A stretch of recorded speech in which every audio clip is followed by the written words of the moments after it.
Let's start with explaining events that will lead Cersei to death, and on that journey we will also come to deaths of Jaime Lannister and Jon Snow. In the season 7 finale, Cersei revealed to Jaime that Euron Greyjoy only pretended to be heading back to Pike out of fear, when he had actually sailed to Essos to hire the Golden Company and to bring them with his Iron Fleet to Westeros to serve under her commands. This is not coming as a huge surprise, since in the 4th episode of the season, Cersei revealed her intentions to take out a new loan from the Iron Bank to hire the Golden Company to expand her armies. With their help, Cersei would take the advantage of the war between the living and the dead and will try to retrieve the lands that are currently taken away from her. Basically, while the living are fighting the dead, Cersei will try to, as she calls it, retrieve kingdoms that belong to her with the mercenary organization. In the far north, on the other hand, the Night King has brought down a large section of the wall at Eastwatch, allowing his army to march south, while the most of Westeros has agreed to unite and send their forces north to fight against the only enemy that matters. So we all expect the Great War to take place in the north, and we all expect Cersei to quietly rebuild her power while the fighting happens elsewhere. Well, we might be wrong.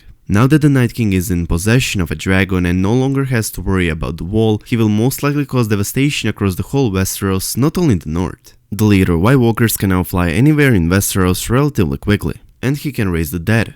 Not only is this a place where people in most cases don't burn the dead, but due to the recent wars ravaging Westeros, there are plenty of corpses laying in mass graves. At the moment, all main characters think the battle will be fought in the north on a front defined by the advanced army of the dead, and partly they are correct. The north will face a 100,000 strong army of White Walkers and their whites, but the Night King will fly Viserion to the far south across all Westeros and will raise the dead, thus the entire continent will be facing a horde of whites overnight. Now you might be wondering, how is this event confirmed, but give me a few moments to explain it to you. While prophecies in Game of Thrones don't literally come true, visions on the other hand do. We know this for a fact, as in the 6th episode of the 6th season, after Mira flees the cave with Bran received multiple visions of past and future events, and one of his visions from the future already came true in the season 6 finale. Bran's vision of the exploding wildfire already came true, as Cersei and Qyburn used it 4 episodes later to destroy the Great Sept of Baelor with majority of her enemies. The remaining 2 visions from the future that are yet to come true are the shadow of a dragon flying over King's Landing, and the one in which Bran sees King's Landing in winter with an empty throne room that has its roof blown off. At first glance, this would imply that Daenerys does end up reaching and taking over King's Landing eventually, but the crumbled building, the Red Keep, and burned houses with the wintry background are the key here. Daenerys would not destroy the Red Keep in which the Iron Throne is, neither would she burn down the houses where innocent people live, as proven in numerous season 7 scenes. The damage done to the Red Keep and the houses, however, is consistent with something that Danish dragons would be able to do. These Bran's visions, one of which Daenerys had as well, along with leaked script pages in which King's Landing sees the Night King and his army at its gates, pretty much confirm my statement that the Night King will fly Viserion to the far south and raise the dead across all of Westeros, thus Cersei's living plan is quite a bit ruined. While the leader of White Walkers is forming an army across all of Westeros, his current army that has in the season 7 finale finally crossed into the north, will in the season 8 premiere hit and destroy castles of House Somber and House Karstark, just as Jon in the season 7 premiere said they would if the wall falls. This army, however, will be destroyed once it comes across Winterfell. Now we're coming to long anticipated Cersei's downfall and death that will be caused by her becoming the Mad Queen. Upon defeating the current army of the dead, Jon Snow, Daenerys and crew will learn that the Night King has formed even bigger army of the dead in the south. Bran Stark will inform them that the Night King is marching his army on King's Landing. Before I continue, let me just highlight that this victorious battle for Winterfell is going to be filmed on a Winterfell set for which the production has for the very first time made an actual battlements, as there's going to be a huge battle scene filmed. They've also made an actual outer walls with which main characters and extras will interact with, and they also have fake snow on set since real people portraying White Walkers and Whites are going to march over it. Anyways, upon learning that the Night King is preparing to attack King's Landing, Jon and the entire living side will have to go to the capital and help Cersei defend it, since it's the largest city with a population of 1 million innocent people. All main characters being at King's Landing at some point of the final season has been confirmed by recent filming news. The Dubrovnik Times reported that HBO series will shoot part of its final season in their city, which doesn't come as a huge surprise, knowing that Dubrovnik has been the main filming location for King's Landing ever since the 2nd season. However, in their report, they especially highlight that this filming will involve much of the main cast, which means that the majority of main characters will be at King's Landing at some point of Season 8. This matches perfectly with the leaked script in which it states that majority of main characters are present at King's Landing later in the season. Even though Jon Snow, Jaime and basically every single character with their armies are coming to the capital to help Cersei defend it, except for Daenerys, Jorah and Sam, the Mad Queen will make a huge mistake that will finally lead Jaime to realize that his sister is no different than the Mad King he already had to kill in order to save hundreds of thousands of innocent lives. Before I go any further, let me just answer a question that most of you have in your mind right now, which is why Daenerys, Jorah and Sam are not coming with the entire living side to the capital. Even though Daenerys will be heading south with Jon Snow and everyone else, she will not make it to the capital, but will rather be compelled to seek refuge at Dragonstone to give an early birth to her baby with Jon Snow. Daenerys will convince Jon that he cannot stay with her at Dragonstone since he has to lead their armies to the capital, as its millions of innocent people will face the Night King and his huge army at its gates very soon. Dany will command her armies to follow Jon Snow into the final battle, while Jon on the other hand will order his best friend Sam to look after Dany. Sam as Maester is the best possible choice to lead Dany through her delivery. Jorah and probably Grey Worm will guard their queen and the unborn heir to the Iron Throne. Even though Jon and the entire living side is coming to Cersei's aid, she is preparing a trap for them. Cersei intends to have all her enemies, both the living and the dead, to fight on the streets of King's Landing, while she would use wildfire to burn them all. Cersei will however allow Jon Snow as the leader of the living side and her brother Jaime to have a word with her in the Iron Throne room if they would like to, but they must be unarmed.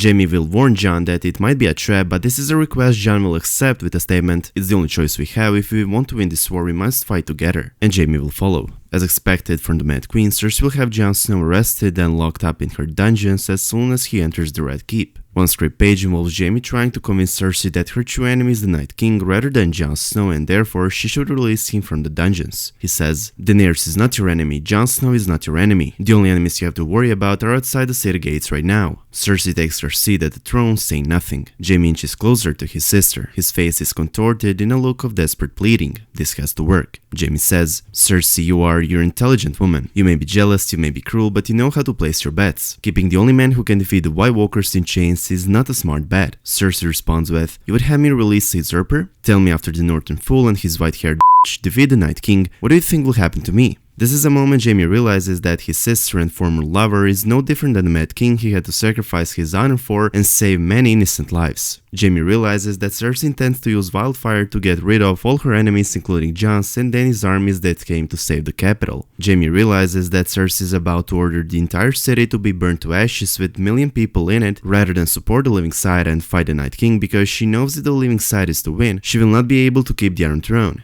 It's still unknown whether or not Cersei is aware that there's caches of wildfire in the Red Keep itself, even though it would not be surprising if she does. When faced with defeat, Cersei most certainly would not hesitate to blow up King's Landing, even if it means she would die too. Don't forget that when it appeared that Stannis was winning the battle for King's Landing, Cersei was ready to kill herself along with her child. In the leaked script it says that upon learning that Cersei intends to do the same the Mad King intended to do, Jaime starts walking up the steps to the throne. The Mountain watches him closely, breathing heavily under his helm. Jaime says, "You can't do this, Cersei, there must be another way." Cersei replies, "There is no other way. The city gates will fall in an hour." Jaime then says, "Innocent lives are at stake here, 1 million innocent lives." Cersei fidgets in her throne, uncomfortable, and says to her brother, "Get away from me." Unfortunately, we don't have the following page at the moment, but we all can assume what is going to happen next. Jaime already sacrificed his honor once in order to save hundreds of thousands of innocent lives by killing the Mad King, and has ever since been called the Kingslayer. However, Cersei now intends to do the same. It's pretty safe to say that Jaime is going to kill his sister once she gives an order to Qyburn to, as the Mad King used to say, burn them all. Throughout the show, we've learned that the scars Jaime carries from his decision to kill King Aerys Targaryen and run deep, and Jaime is a man desperate to forge his own legacy, not to be remembered as a Kingslayer. Jaime will do noble sacrifice once again, but this time he will not trade it with his honor, this time it requires his life. Jaime will sacrifice himself by killing Cersei, as he knows the Mountain will kill him immediately. Even two-handed Jaime would find the Mountain as quite a match. Jaime will kill the ruler of the Seven Kingdoms once again, but this time people will not mock his name. This time everyone will know that Jaime Lannister is the savior of the city and the only reason they are alive. His name will be remembered as a hero, and this great deed will fulfill his empty pages in the famous Book of Brothers. The Book of Brothers is a tome that records the deeds of every knight who has ever served in the 300-year history of the Kingsguard.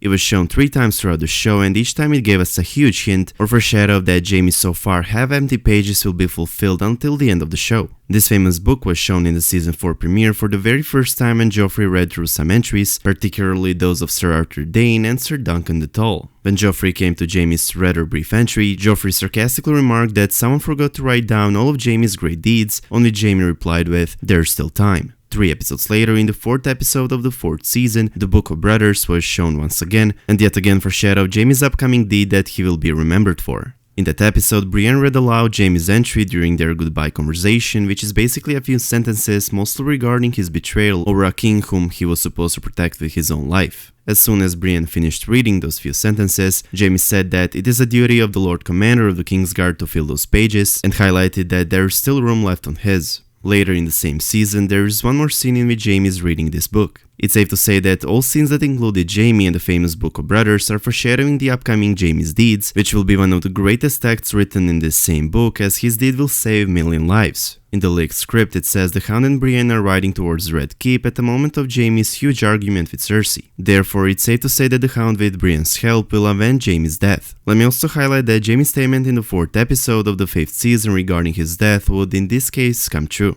In that episode, Bronn asked Jaime how would he like to die, and Jaime responded with, "In the arms of the woman I love." That woman would be Brienne. She will arrive in the throne room with the Hound just at the time to see the mountain striking down Jaime. The Hound will then finally fight his brother while Jaime is exhaling his final breath in Brienne's arms. This Jaime's end might have been foreshadowed with Lady Olenna's last scene. Olenna Tyrell hinted that Cersei's end will be Jaime's end as well. She said, "You really do love her. You poor fool, she'll be the end of you." Anyways, even though Jaime will save King's Landing from wildfire, the capital is still facing the Night King's huge army at its gates. Bran's only remaining vision from the future at this point to come true is the one Daenerys also had in the House of the Undying. The charred remains of the throne room of the Red Keep in King's Landing, the roof collapsed, and everything around the Iron Throne covered in snow. Now let me say it again, while prophecies don't literally come true, visions in Game of Thrones do. Long story short, the Night King riding his dragon will destroy the Red Keep in which the Iron Throne is. He will also burn down quite a few houses where innocent people live until the living side manages to win, if they even do.